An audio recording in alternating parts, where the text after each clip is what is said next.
got worse, this music. What the hell happened?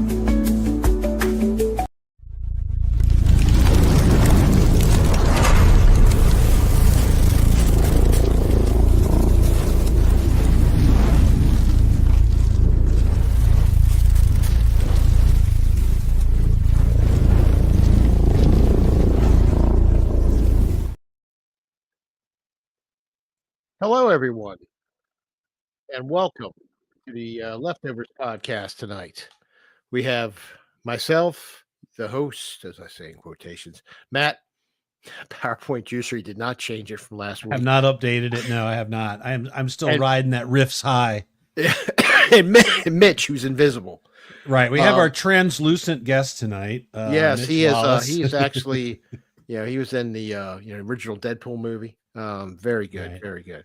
But anyway, Mitch had to step out. He will be back, and we'll let Matt do his announcements while he's taking care of what he's taking care of. Yeah. So, like I said, tonight we're having Mitch Wallace on. We're going to talk about KULT Divinity Lost. I have to tell you, this is a game system that I don't think I have ever played, so I am interested to learn about KULT. For those fans of the AARPG Live, don't forget you can also, if you miss it or you don't have a chance to watch it on YouTube, we've been uploading our episodes to both Spotify and Apple. You can find us at the AARPG Live. I'm a little behind. I hope this weekend to get caught up and throw a few more episodes on there. But yeah, so this is good if you don't have a chance to watch the video. You just want to have maybe drive in the car, give us a listen. Our schedule is filling up nicely. Like I said, next week we have a busy week. On Tuesday, we have our episode 3 of our 4-part miniseries for the Electric State. I don't know if anybody how much crossover audience. It was more like the Usual Suspects. It was more like it started out as Stand By Me, and it ended up like Reservoir Dogs. So, yeah, Reservoir Dogs. Okay. I've got some work cut out for me to make some adjustments, but it's definitely give it a listen. It's a very interesting setting. It's a really cool system. I think I've heard those mixed reviews, but I plan to watch the show tomorrow when it comes out. I'll probably watch it tomorrow night on Netflix. And we'll see how it is. Then next Thursday, I'm super jazzed for 2 things. One, Sean's not going to be here. Yes, conveniently. Conveniently for Starfield. Yeah, he's being very selfish and taking some time off for a vacation. How dare I go I'm with my family super excited to have on Will NY4, who is a gentleman who makes some amazing mods and kind of weaves them into this sort of role play world that he's got on the Starfield game by Bethesda. So that'll be kind of an exciting, different thing to cover. And following that, we'll have on the 25th of March, the Electric State. We'll have our finale. Not sure what we're going to do on the 27th. And then April 1st, that's right, April Fools, we will be celebrating our 4-year anniversary. I'm not sure what we're going to do, but I think we're going to get as many folks on as we can, drink as much as we can, and talk shit for a couple hours. So, yeah, it's going to be, it's a good month. And look, Mitch isn't invisible anymore. We really do have a guest. Yes. It wasn't just a chair sitting there. That's right. All right. Well, so that's what we've got. Thanks for tuning in. And we have some future guests. I'm going to get Pink Ben and Pink Fohawk back on. Did you have a chance to talk to them? Yeah, I haven't got his email. I just have not tried to email them at his Gmail account yet because I've been busy shit all week at work and getting ready for his trip. Anywho, let's talk to Mitch about his dreams and nightmares. Yes. Yeah. No. I'm in the wrong podcast. I'm sorry. Yeah, hey, we're happy here. We're going to talk to you about your fine, the KULT Divinity Lost. That's the website. I put that up earlier. You can also catch the Blue Sky profile, KULT RPG, bluesky.social. Easy to find. You just type KULT Divinity on YouTube, you'll find it, or it comes up. Now, Mitch, as usual, we start with how you got into gaming, what your first system was and how you evolved and ended up here in your life and podcasting and gaming and everything. Not necessarily here with us. We don't have to go. No, I don't need to know what poor choices. Yeah, my mom and dad, at one point in time, they were like, yeah, let's. So you want the genesis of like the genesis of Mitch? Yes, biblical, literally. You crawling out of the primordial sludge, making the commandments. And I'm jumping through. Okay. Yeah, what was funny is I thought TTRPG was too nerdy. That was my perspective. I was in grad school over in Maryland, and my friends were like, hey, we're gonna get some pizza and we're gonna play some D&Ds, and I was like, I don't want to. It doesn't sound cool. Doesn't but they were like Park. Yeah, College Park. Yeah, University of Maryland. I grew up around there. What years were you at College Park? So I was grad school. I think I started like 2013. I was going for my master's in public policy. My whole dream going to up north to Maryland and DC was to be a politician and to make sweeping, idealistic changes. Could have warned you about that. Yeah. It was like afterwards. I was like, no, that's. I was just seeing if we had any crossover, but no, I went there much earlier. But I'm a graduate from there as well for my undergraduate from there. But, yeah, it was really nice. I enjoyed it. It was certainly bigger than my previous university. A lot of walking. Yeah, it was a lot of walking. It was ridiculous. But yeah, they tempted me with pizza. And so I joined this group, and for like most part, I just ended up being tripped. Like I was playing NPC, and like the bad guys just kept tripping me throughout the whole engagement. But somehow, some way, that was it. That's what I needed, I think, to just be tripped on a table repeatedly by an enemy. Because then I was there like the following week, and then for the rest of the campaign, I was there, which kind of like that's the beginning. It started with D&D 4th edition too, which the special one, which I think because it played like MMORPG, I felt more comfortable with it. So that's what I was going to ask. So D&D 4th edition was clearly going after the WoW generation. Had you been playing WoW before? No, I'm not nerdy. Yeah, come on. So you were not into that kind of... Okay. So, wow, all right. I played Final Fantasy online for like a year, but I was mostly into like shooters like Halo or Call of Duty. Right. I did... Every time I looked at WoW, it was the art style, which kept sending me away. But it was close enough to like a video game because I did enjoy like Dragon Age, back the first and second games of it, and so I think it was just kind of like, oh, this is just like a video game, and that was the beginning of it all. I would say like with everything, there was like a second birth, which was the first year of PAX Unplugged, when I realized that there were other TTRPGs to be explored. I was on the show floor, and I ended up picking up the Genesis Rebirth, Awakened, I think Delamar. That company isn't around anymore. I think they do like board games now, and a few others. But that was like, I think, the true genesis of like my indie passion for TTRPGs. The first year of PAX Unplugged, my first convention too. Well, how long ago was that? I think that was 2017, 2018 was their first year. Oh, cool. That's cool, man. Oh, so PAX Unplugged is a relatively... Yeah. You got to go in the early stages. That's always the best time. You can gloat like, I remember when it was more original. Legitimate. I know, right? Like, oh man, when I didn't have to wait in line for my like Amish breakfast. Why are we looking at these petty games? Where the real, true ironclad PAX gamers at? And get some kiss boots and just walk above everybody else looking. But cool. if you haven't been to if you haven't, like, Gen Con is really intimidating, right? Mm-hmm. PAX is right sized. It is. Right? Like it's busy, but it is not giant. It's not, you talk about college and campus, right? It's not like I've got one class here and my next class is Yeah, like exactly. this huge. It's kind of a nice right-sized con. Yeah, and really it feels like you don't take over the whole town too, which I think is nice. You can escape from people for a little bit. I feel at Gen Con you just kind of have to leave the city in order to escape from anywhere. It sounds like what you said, Matt. Yeah, I mean, well, you does that many people downtown. It's like every bar you go to, it's like, oh, I just saw you at the booth. It's like, oh yeah, there's more of them.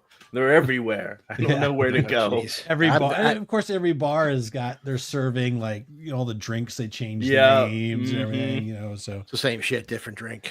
Yeah. No, I've never been to either, so I envy both of you. So, oh, you should. I mean, lives in the same state. It's ridiculous. What, me? It's in Philly, man. It's the same state. It's on the other side of the mountains. Oh, I'm you're in like Pittsburgh. Pittsburgh. Well, I used to be in Baltimore pretty much, and then I came up here like 2.5 years ago, and me and my wife came up here. So now it's like freaking a matter of principle. I can't cross the mountains. Yeah, that's fair. Like the people from colonial times. Horse and buggy or something. Like, you have a car. Yes, you talked about it's Amish. It's Mennonites. Yeah, exactly. There's a mob of them, man. Unplugged. You pull down the turnpike so far to make you get on a buggy. It's crazy. Yeah. So Mitch, I know, so you were introduced to sort of like indie stuff, and so the way so Nathan from a bit back, right? And then we met you. You were our first. You were our first guest on the show. The very first interview we did was with you, and I think it was for Chew, I believe. Oh, snap! And it was either Chew or so we've done 2, and we'll post links when this is out. But if you go to either on the YouTube or if you go to our website and go to our other stuff, our interviews, you'll see we've got both for Chew and so how did you found a love for these sort of independent games, and then this translated in sort of you got into just like instead of just playing them, kind of into the next stage. So how did you kind of get into it was Triquetra Entertainment. So there was a TTRPG called the Genesis Rebirth, which has a very unique story. It is created by an art studio called Six More Vodka. And they are, they're huge in Germany and originally internationally. They do art for like Runeterra, the new like Legends of the League of Legends card game. And they do stuff for Marvel and stuff. So like very high tier, like art production company. And so they did a TTRPG called the Genesis Rebirth, which the production values of it, I think will certainly cement it as like the top 10 best produced TTRPGs ever. The amount of art, the writing, it was a gorgeous book. And a lot of love was put into it. They had someone from Pittsburgh who was head of Triquetra Entertainment, who was like bringing not only the Genesis Rebirth, but Shadows of Esteren to the convention circuit. And so when I picked up the Genesis Rebirth, I was in the forums, and one of them was like, well, we need people to help sell this game. And so, that's my first convention after PAX Unplugged working was Origins, which I had a lot of fun with. I actually was boothing with an owner of a game store who owns a game store in Pittsburgh. I forgot the game store's name, but really cool guy. And that was like the start where they were like, okay, this is like my foot into the door of kind of the other side of it. There you go. Yeah, that was in. That was it. The back door. Pretty much, yeah. They were like, "Oh man, you play this game?" And I'm like, "Yeah." And I'm like, "Oh, this door is open, huh? Let me just waggle myself on in." And then after that, it was just like marketing for TTRPGs. And then when I was marketing, I was like, what if I just slipped myself in as a writer? Slip it in marketing. Yeah, just like, maybe I'll do this. I'm the marketer. I think that'll help market. Well, apparently I love the back door. Thank you, Mr. B. Yeah. It's the best. It's the best. See, I'm in good company with Mitch. Mm-hmm. Yeah. Oh my goodness, people. It's the best way through. And that was kind of it. Once I was starting to insert myself as a writer in some of these Kickstarters, it just kind of moved on from there as just going full time into that writing aspect. Nice. If you want to mention any of these that you worked on, but I was going to show just a couple from what we had talked about. So you worked on Chew. That's good. So I love that art. We can tell people just a quick little bit about Chew. Yeah, Chew, the role-playing game is based on Chew, the comic book, the New York best-selling Times comic book, about a chicken pandemic that has pushed the FDA to become like the real power hitters of the government. And so you play an FDA agent going after chicken smuggling and stuff like that in a world that now has like food-related powers.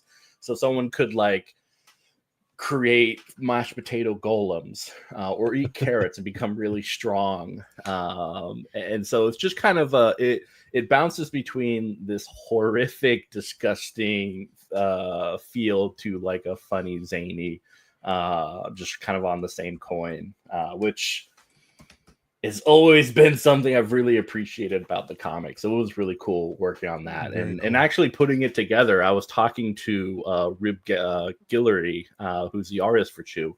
And that was when like we was like, what if we did a TTRPG?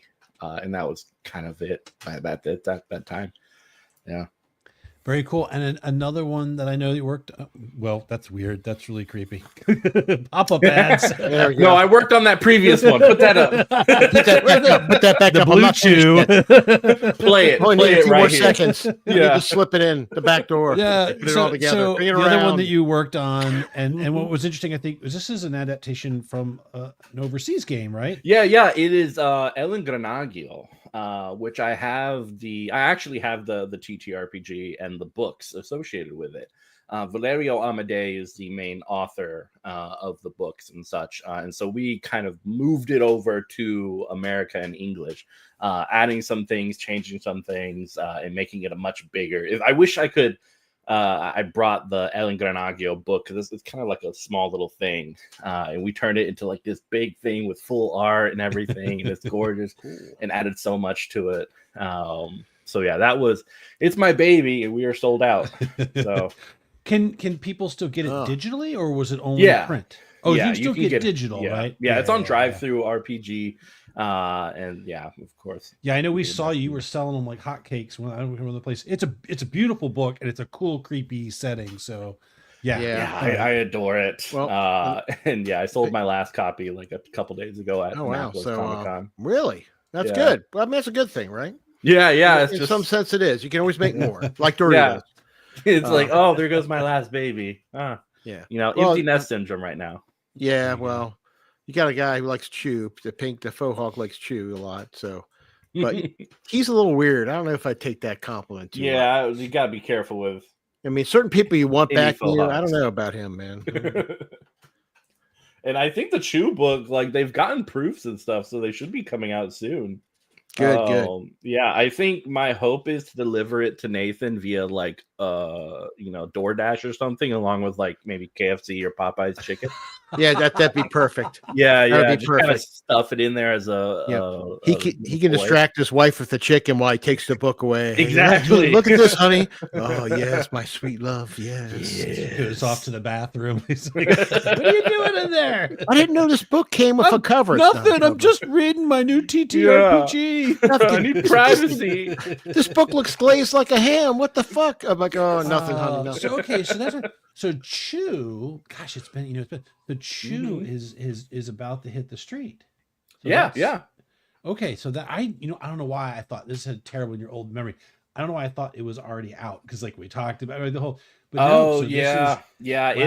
I think really the second book kind of put I think another whole year of production on it, but it's going to be 2 books with a slip case and everything. Awesome. But like so much content, and I'm excited to run some zany stuff with it. And so I am anxious to get it too. So much. Well, maybe content. if you get a chance, man, I know Nathan would probably love to. We can get you back on to run it or something like that. That'd be awesome. Or we should just all go to Pittsburgh and like get like all you can eat chicken and chicken. just like dude, we got pierogies up while here playing it the whole time. Pierogies, just pierogies. No napkins. I got a big basement. We can put some tables up. I got a hot tub next to the tables. We can just collapse into that. Get out. Fried chicken indoors. in a hot tub. I don't know. Yes. No, that you know works what? perfectly. That's the way Chew is meant to be played, in a hot tub with chicken like floating at the table. And, and after a while, the hot tub becomes its own gravy for the chicken. Exactly. You That's just right. dip it in, all of our like wonderful Oh. juices marinating together. Yes, That's the content we need to start putting out. That's what I want to see. That's the way. You know what? Chew gives us the direction we do not know yet. This is the we are going into like the Uncharted, like it's like the Star Trek movie. We're about to go through the Great Barrier and hit the hot tub with the Chew and all that. And then we can start selling barbecue. That's good. The water from that, right? Like, put it. We can distill it. Yeah, exactly. That's going to be that's behind the paywall though. You don't get the distilled Chew water, for free here, people. I know that and the hot dog water are very, very unique. Yes. Oh my gosh. Oh, okay. That's awesome.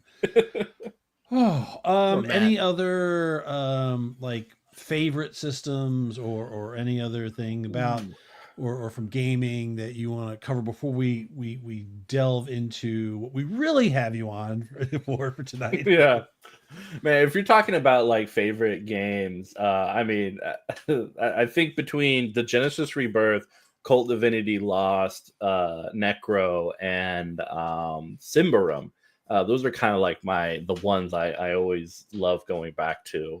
Invisible Sun too, but it's a little bit harder to get people to play. It's a whole like box thing. But yeah, those were I go back to those again and again. And even though the Genesis Rebirth, they kind of like stepped out of the TTRPG world and put like their books for free on PDFs for you to just pick it up. They even had like a going like not going, I guess going out of business kind of sale that books were like 50% off and stuff. So I grabbed a couple of copies just because I enjoyed it so much. They are going into board game stuff, which is cool to see, but one day I hope that they return. And it's always cool seeing like Freely continuing to work on Symbaroum, though I think they did their final like story campaign maybe last year. And then Necro, we're set to do a reprint with some new archetypes coming up. So yeah, I think like we're in a really cool spot where we get all these cool like weird TTRPGs, and people just keep surprising me with new ideas.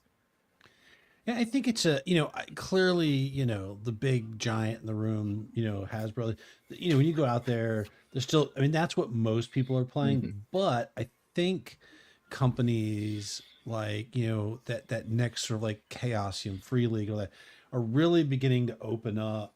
And it's like anything, like once you get off like the Coors Light and you have like maybe your first craft beer, it kind of takes you down a path. And it's kind of the same way with the TTRPGs. You've got like the big name brand games. No, man. Once you kind of open up your Iron aperture, then you can really start seeing, oh my gosh, there's like every flavor, every style, there's so many games out there that Matt, you're starting to sound like Nathan.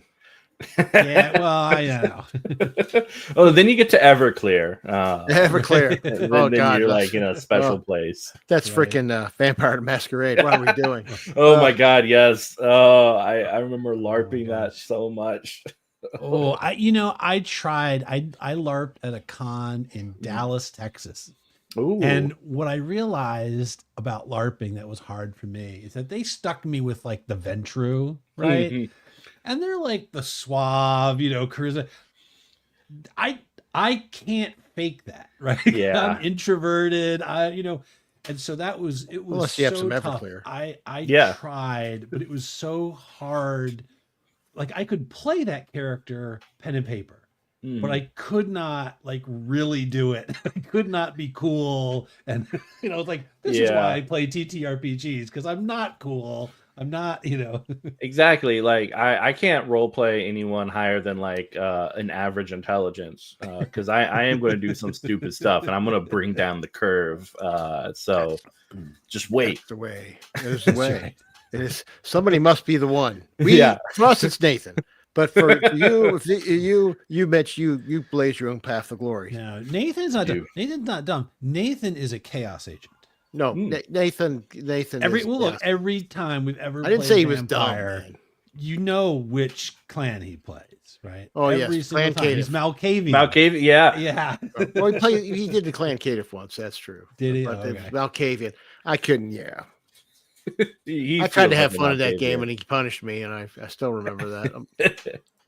How dare I have fun?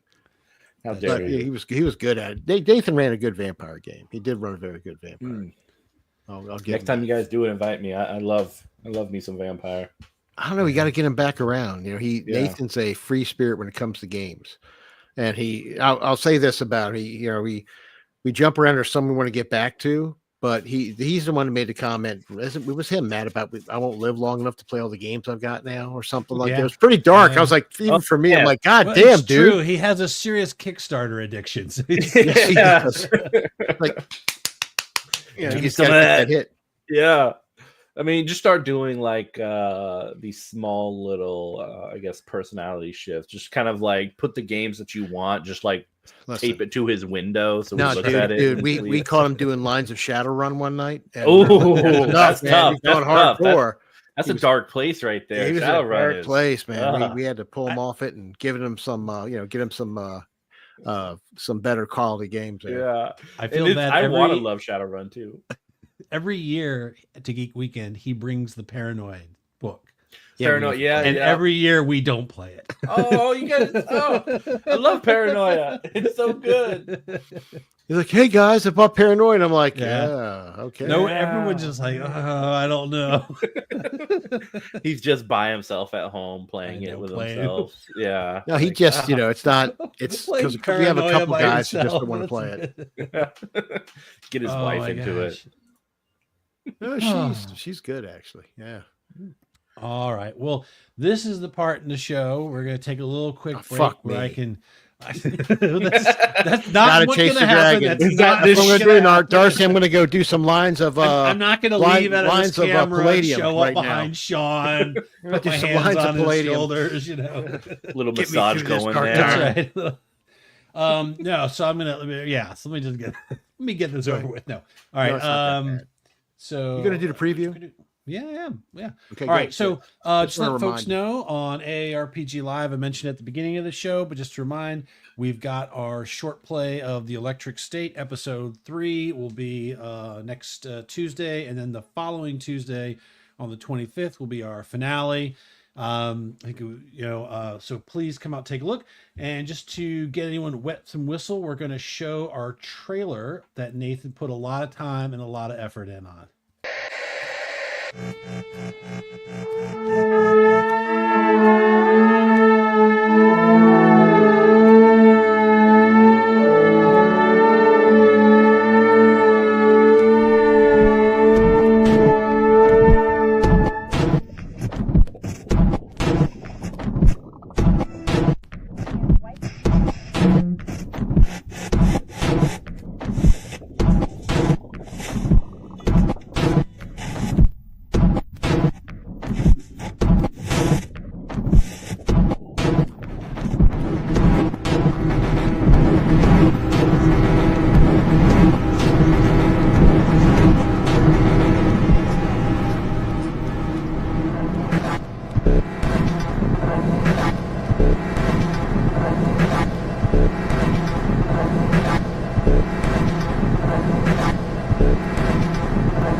I promise that Nathan did not record that while hiding in the closet of a high school music room.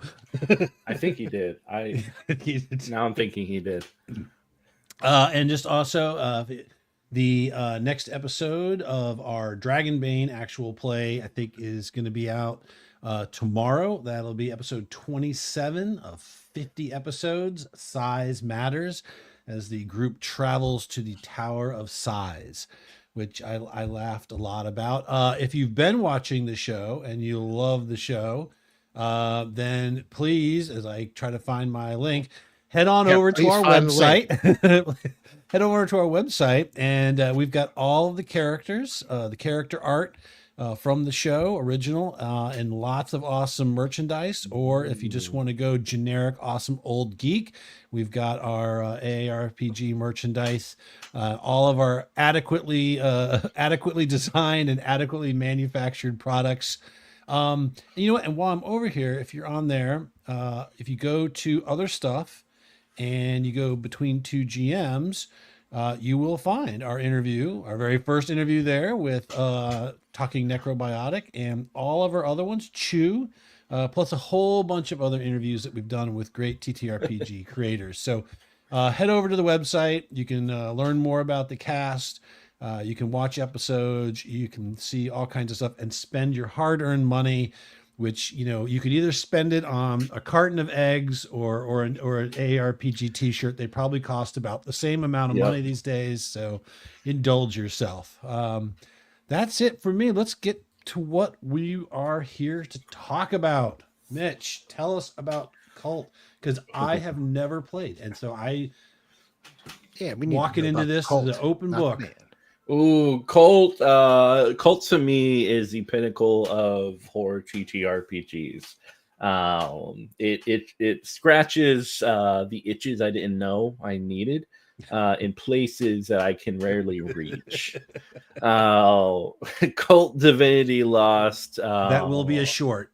It should be. It's gonna be good. Put that on a shirt.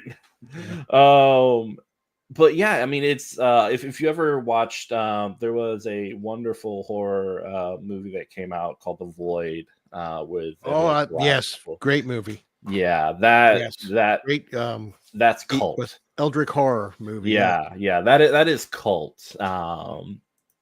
It is a game where you are a horrific person in a horrific reality, based on kind of these Gnostic beliefs that we are all like divinity, but divine in the same way that the Cenobites in Hellraiser were divine. And now we are kind of shackled and imprisoned into this world, kind of like the Matrix. And so, this is the 4th edition. The previous editions kind of focused, from what I've heard, more on like the shooting and stuff like that, but using the power by the apocalypse with this system, it lends itself to more story and kind of those really dark moments. My intro into it was Oakwood Heights, written by Peter Nalo, the creator of KULT Divinity Lost 4th edition. In Oakwood Heights is such a wonderful one shot. If you guys ever have time, I'd love to run it for you guys. It is. Dude, you can do that. Yeah, it's horrific. It's creepy.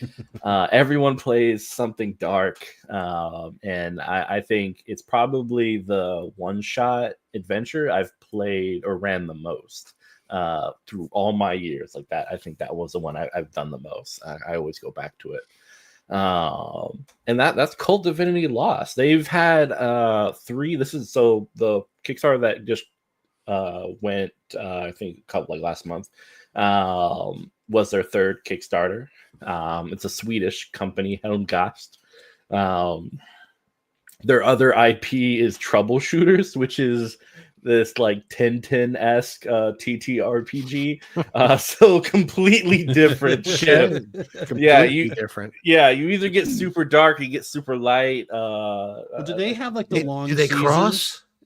Right? I don't know. Does Sweden have the long winters and the long Yes, summers? yes. So maybe they wrote the one during the summer, and this is the when they wrote this one during the 6 months of winter or whatever. Yeah, right? yeah. Petter has a series of YouTube videos where it's him walking around in the dark. And from my perspective as an American, it looks like he's like in this Swedish dark place that looks so mysterious and like noir. And he talks about the process of him writing the game. But it really sets you in the mood. And you're just like, man, maybe Sweden is just like Sweden's noir, right? Like that's just where they're at right now. Well, isn't that like we're like Morkborg and all these things, right? Yeah, really, yeah. And they're known for their death metal, like it is, right? There's a lot going on up there when there's a lot of snow and it's dark. It's all death metal guys in goth black death metal get running in the snow. Just playing metal guitars. Yeah. I think I would not be cool enough to be. I think I would be too peppy for Sweden. But it's really cool. Like it's definitely my favorite horror TTRPG, and certainly like my top 3 role playing games that I enjoy playing. And it's certainly not for the faint of heart. I think what kind of like what divides it from Call of Cthulhu or Delta Green or some of the other horror IPs in my mind is the fact that you in the games that I've played in most of the adventures, you are not a great person, and you've probably done some horrific things that would put you as like the center of the horror, and then there's horror just from the world itself, and so by the end of it, I think it encapsulates, I think, what I really love about like South Korean horror, which is just kind of like this. There's no hope, right? There's no hope. Which I didn't get it till a friend of mine explained it to me. It was the one where the house is haunted and you go in and this woman, because she was murdered, killed. I forgot what it's called. Oh, that sounds like was it Ju-on? Yes, it's Ju-on. That one was Japanese, but really East Asia horror like have some very similar themes. Because me, I'm like, hit her with a fucking TV. Well, it's just some. She grabs your legs and you die. What the fuck is up with that? And he explained it to me. It's like horror is so overwhelming you can't do anything. So psychologically, but I can't put myself in a place myself. The perspective. I said, okay, I get that now. I can understand being completely overwhelmed to the point where you're hopeless. Yeah. Right. Yeah. So, and. Oh wow, that would be interesting to play. It is like it's I feel like in a lot of those others, and especially in Delta Green, there's kind of like we're America, like we're gonna fight against this dark, even though we're kind of pushing the soccer ball a little bit further every time we succeed, like we still kind of have that like we're gonna fight. While KULT is kind of like you're fighting yourself a lot of the time, just because you are a human being. Capable of such horrific acts that makes the horror around you a little bit more relatable, just because you have that power too. So okay, I get it. What kind of characters do you play? Do you actually play supernatural beings, or are you playing a normal person in this world? In like the verse, everyone is this divine being that's trapped in this mortal shell, and everything around you is so scared of what you'll do when you realize the prison that you're in, that they'll do anything to keep you in that prison. So for the most part, as a player, you're playing a normal person who probably has seen some things that kind of make them question the world around them, but you're certainly not like divine or anything powerful. Everything around you is just as foreign as Cthulhu is in Call of Cthulhu. It's just the fact that for the most part, via character creation based on the archetypes you choose, you come with a lot of baggage, and a lot of baggage. I think one character I made ended up like inadvertently like killing his mom and struggled with like the enjoyment that the absence of his mom oh my gosh. has upon his life. I could roll into that darkness really well. Yeah. Oh yes, that soup that she made so bad, but that watery soup, yes, but yeah. Oh, don't worry. I have her right here in the couch. Just like what the fuck. You've given this too much thought, Sean. Yeah. We gotta do a one shot. We gotta do a one shot. Let's do the one shot. I'll take us down the darkest path. Let's go. So what kind of archetypes does the game offer? So it ranged from like the detective to the doll. And the doll is one of like the more terrifying archetypes. You are this kind of abused person seen as like this this thing. And so depending on like how dark you want it to be, it could range from lots of different things. To a detective who, is probably not doing so well financially. And so like there's a vast like amount of archetypes, each one kind of focused on not only like what you do on a day-to-day basis, but how like people perceive you, and what makes you kind of broken. So it'll be stuff like you're accustomed to, but obviously with like its own juice.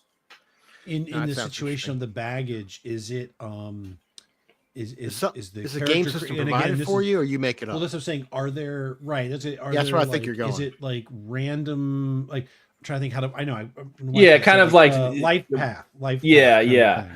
So there are like suggestions of things you can choose for each one, for like the baggages and details and stuff like that. So if you're someone who likes to roll or let the game like decide what you want to be, there's that way to do it, but you can also just kind of make up your own thing.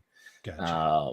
If anything, I like using the options as inspiration and then just make it a little bit darker. There's something about getting stuck with something and trying to roll with it. I found, it's just playing something totally out of the box for you and just leaning in.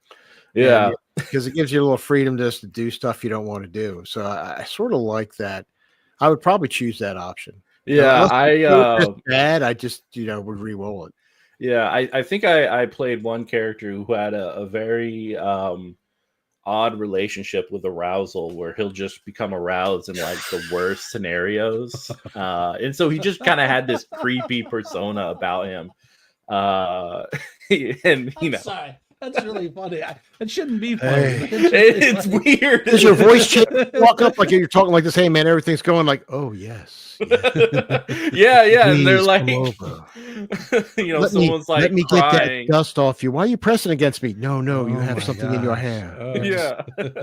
And that's like, it's dark and creepy. And, yeah. Oh man, yes. I think one of my favorite campaigns I did, I forget the channel, but we did like an erotic horror based on like Lust from Beyond, the video game, which is very like Cthulhu meets eroticism put together. And KULT, I think, speaks to that very well too. So I feel like, for me, when I want to bring someone into TTRPGs, I always do KULT, because I'm like, if you hear about it, otherwise you probably won't play it. But if I just throw you into it, maybe.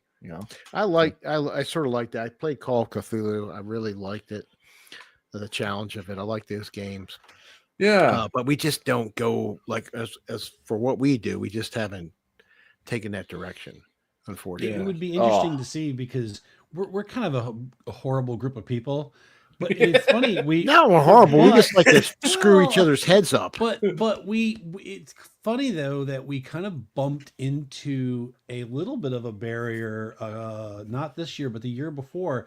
I run the first night of our Geek Week, and I picked something a little bit different. And I finally, after the year before being too drunk to do it, too drunk to run, was we did Mork Borg, and we actually had a couple people be like, I don't think I'd want to do this again. Like this is too dark, right? Like, so it's not for everybody. And I think that's good for people going in it to know, and to also know the other people in their group, that there may not be someone based on a past experience or anything like that in real life. These kind of games, and Vampires the same way, these games were not designed for kids. These are very adult, they're very mature. So speaking of, like, in Vampire you have humanity. I think in Cthulhu you have sort of sanity. Is there something in KULT that you're that you're managing, right? Because you're this person trapped. Is it what's that sort of thing? You have your a health pool. You have like a kind of a sanity stress tracker. But I think my favorite part is that death isn't the end. I've had players try to get out of things. They're like, I guess I'm dead. This is the end of it. And I'm like, nah, man. Like one of the cult's logo or sayings is death is just the beginning. So, hell is not only a place on earth, but it's where you go afterwards too. We will continue to play, and you only escape when the campaign is over and I let you go. Otherwise, your character is mine. Wow. To all the different realms that are outside of Earth that are just as horrific as the next ones. So that's always my enjoyment, is someone's like, I guess I'm dead. That's it. I'm like, no, we're just not even in death you get a break. Jeez. Yeah. We're just getting finally the sweet release of hello. What? God damn it! Like that old Sam Kennison joke he'd done. It's so peaceful. He was like, God, no. Oh my God, that's entertaining. So okay, so what are the antagonists? What are the kind of is it because some games, like, the characters themselves are their own antagonists, right? I would say, again, drawing from games I know, Vampire, you could have a GM who writes a wonderful story. It has or you could just probably have the players all together and their own. This clan doesn't like that. They could just generate their own angst and trouble. But so. What are the antagonists, or it push the players? It varies on the type of campaign you're playing. Oakwood Heights, without giving any spoilers, the one shot, the antagonist is really themselves and then one other person. But a lot of the play is these people just trying to hide things from each other. Another one that I really enjoy is Lacina, which is based on a whole family that comes together, and the adventure actually comes with I think a 7 or 6 course meal that you can prep for the game itself if you want to go really deep into it.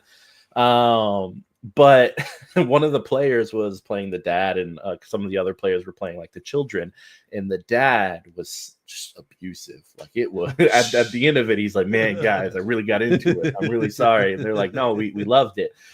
It was just horrific to hear that sort of treatment. And so in that way, with something like that, it's just the horribleness of each other's characters. Wow. When other scenarios can lean more so into the supernatural. There's usually always an evil entity nearby, just kind of pulling on little threads to encourage kind of this horrific treatment. It's almost like the Bad Place. If anyone is, I feel like we're far enough away that you can't spoil the Good Place. But they made their own hell, and that's kind of KULT Divinity Lost. Gotcha. But the beings they have a lot of cool pictures of them. The archons, the dark angels, these horrific entities on the peripheral of our vision, who control certain aspects of society. I think one of the most horrific ones is and certainly relevant for this time, is the dark angels who control kind of the exclusionary aspects of society. Gotcha. So whenever there's a group of people who feel excluded, who are being oppressed and stepped on, there's usually a dark entity kind of encouraging that. It's kind of right behind the scenes. all the bad urges, all the bad pieces of us. There's like something, Yeah. right? They're manifested, right? Yeah, it's kind of a Yeah, there's one adventure called Rocket's Red Glare, and I have yet to play it. I have yet to find players who will do it with me. But you are interns for Trump during his first, like right before he goes into office. And oh my God. Yeah, I hear it is a tough one. I mean, I've read through it. I really want to play. I really want to run it. It's just so depressing. I want to be Scaramucci. he lasted 11 days. I know. He's like 11 days, and he talks about. He'll tell you the whole story if you listen to him. He talks about it now. Like, yeah, there's a whole bunch of them like that. They'd say nobody listened to us. We told you. It's a yeah, sort of like KULT. Yeah, sort of like KULT. Right, KULT, KULT is bathwater that stays with you for way too long. The moisture that collects underneath your different leaves you a rash in your taint. Yeah, yes. Exactly. There's a lot of taint. There is some. So I know this is. I love this show. We go off. There's some medicine that's being advertised currently on like TV. Like I see it. And you know how they always have like, you might cause a rash, you may spontaneously combust or whatever, right? This one is like, it literally is. You may have irritation in the space between. I can't how they phrase it, but it's literally you may have swelling and irritation in your taint. So, I mean, remember what I feel like we're in a position in like the time of society where advertisement is always targeted.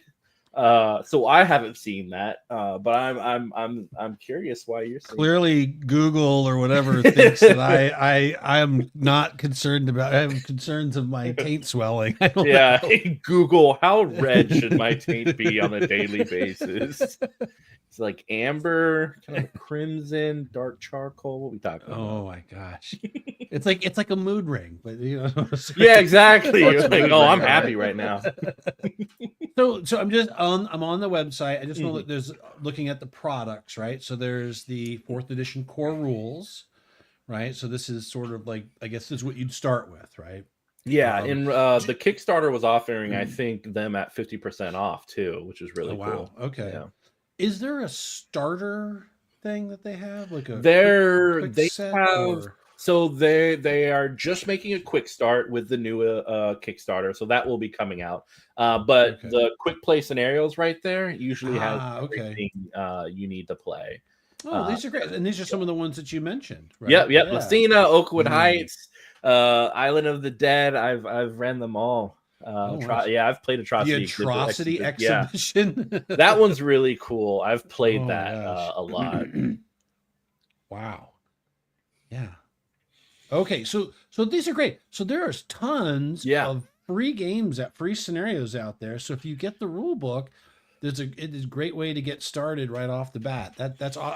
I saw that there was like free. I see free. I'm like, I'm drawn. I know, right? My it's language, always cool right? to see. Yeah. Cheap bastard. And then so here we've got. Oh, so this is like the cool edition, right? The cool yeah. Okay, all right. The black edition. They have a Bible edition too, which is without all the pictures and like a very like Bible, that thin paper. So you can bring it to church if you want to read stuff. That is interesting. That's a cool. Is it? Oh, wait, is this it? No. That's just a minute. Well, that's the Bible edition. It even has like the little tabs, right? Yep. Keep. Yep. I bring that. That is the pocket version. Interesting. Yeah, it is. It is amazing. I love it so much. Reference deck. I saw this too. So there's tarot deck. So how does this play into the game? Because I'm familiar with. Oh wait, or is it just a tarot deck? Is it? It's a tarot deck, but it also points to all the different archons and the dark angels and stuff like that. So you can not only just use it as a tarot deck. I think there's one adventure that like really uses it. I forget what that one is. Okay. But you can also use it to kind of create different stories by pulling from the deck to be like, Malkuth. I picked the Malkuth card, and Malkuth is all about like shattering the illusion. So maybe this time they see things a little bit beyond than what they normally see. Maybe they see like the realm of Metropolis or Inferno for the briefest of moments. That's kind of cool. You could throw in some random element, or you're looking to just maybe throw like a random element, or which is kind of. So I like things like that. There's a few other, like, for a lot of them, you find them in the solo rules. I think there needs to be more mechanics that surprise the GM. Yeah, I agree. You know, because if most of us, we've written it, we know all the secrets, we know what's going to happen if they open the door.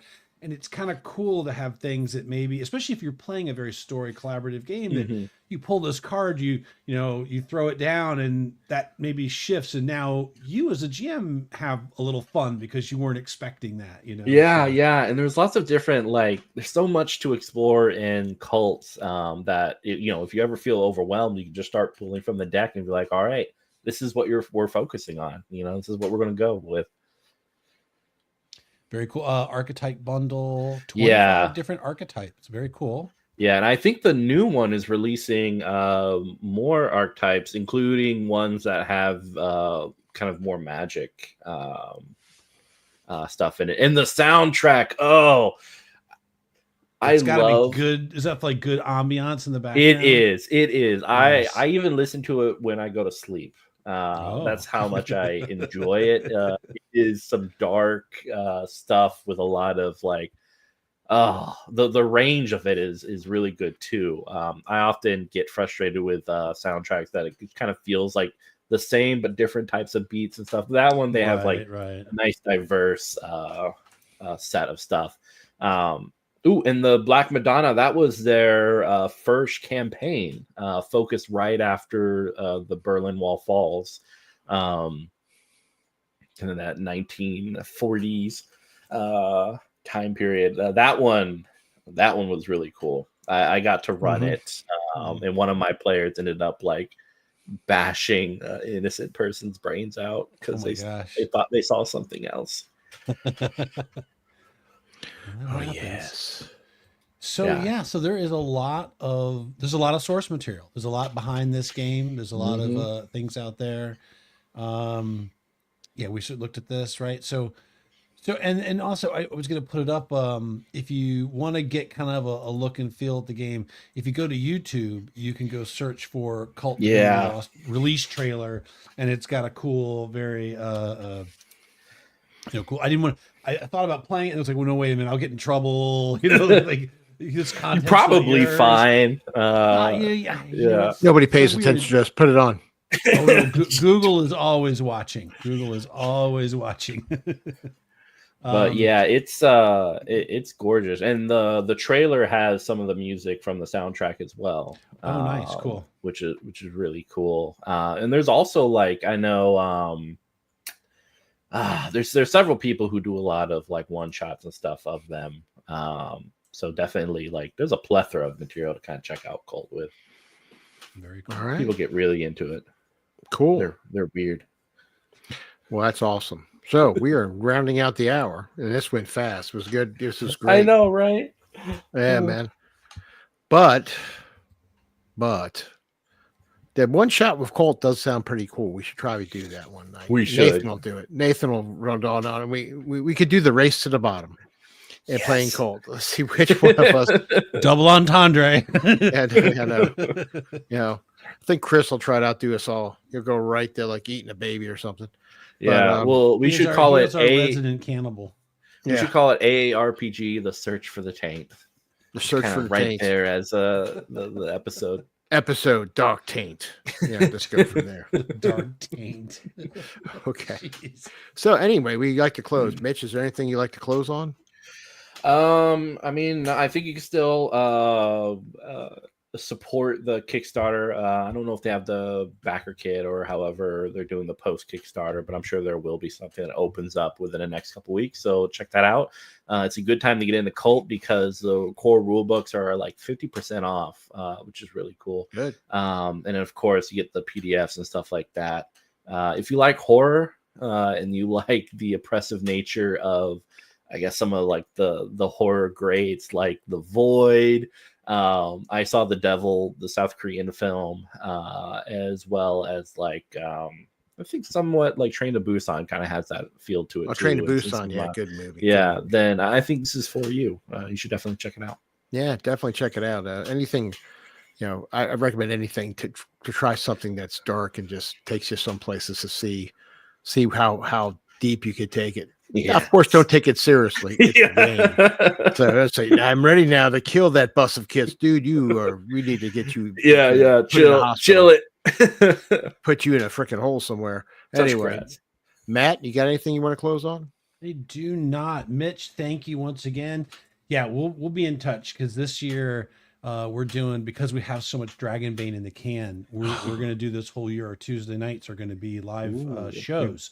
We're calling it live closer to death. Older, basically, we've been dragon boned, so we're doing this stuff now. Yeah, so we'll definitely reach out to you because we're kind of trying to hit as many games as we can this year. In our never-ending quest to play them all. Right? Yeah, I mean, you got to before Nathan dies, right? So that's right. We gotta prove him wrong. We gotta be Nathan so fatalistic, and the election affected him so much. I'm giving him 6 months. Well, that's a lot of TTRPGs. We're just gonna freaking keep him alive. You got to give him some of that hardcore, aliens or something. Get him up there. It's like that. All right. So anyway, Divinity Lost, KULTDivinityLost.com, HTTPS there on Blue Sky. Just type in KULT RPG and it'll pop up. Of course, we're the AARPG. Like, follow, subscribe. And listen, guys, it's been great. Mitch has been a great guest. It's been fun, really fun. And we'll see you again. Well, not me next week because that's going to be a sleeper. Anyway, no, that'll be a great episode. Anyway, everybody take care. Peace, love, bubblegum, and good night. Good night. Bye. Bye.